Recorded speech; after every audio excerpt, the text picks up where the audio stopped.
There's a new reality in northern Iraq, forged by ISIS. Kurdish Peshmerga fighters drive through the city of Kirkuk. It's theirs now.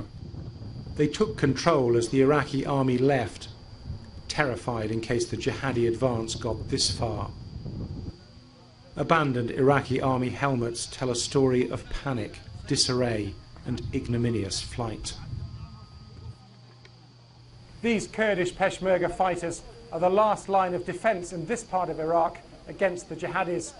A couple of miles away, ISIS are consolidating their grip on the territory they've captured. There are some very disturbing stories emerging about exactly what rule by ISIS might mean.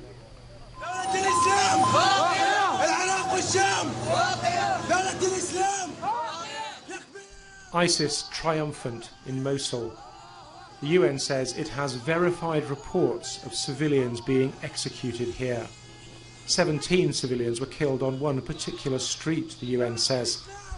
The jihadis are accused of hunting down anyone linked to the government, civilians, soldiers or policemen. Many are then killed, the UN says. An army deserter tells me ISIS inspired such fear that morale completely collapsed.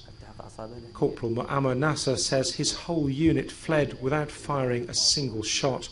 The officers were the first to run. Our commanders didn't want to fight, he says. I remember how American officers used to fight with us side by side. If our commanders did that, we would fight too.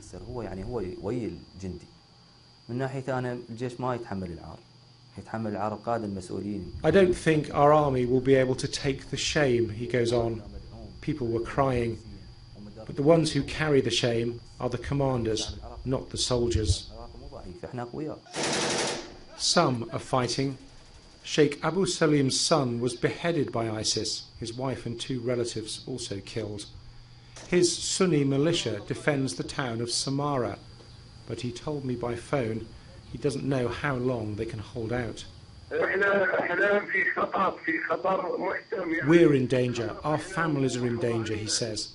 The insurgents have taken the army's heavy weapons. We appeal to the Americans and to the British, help us, at least give us air support. So this is not yet a conflict of Sunni against Shia, but ISIS are the shock troops of a Sunni tribal uprising against a Shiite-led government. Many Iraqis fear the jihadis have made a return to sectarian civil war inevitable. Paul Wood, BBC News in northern Iraq.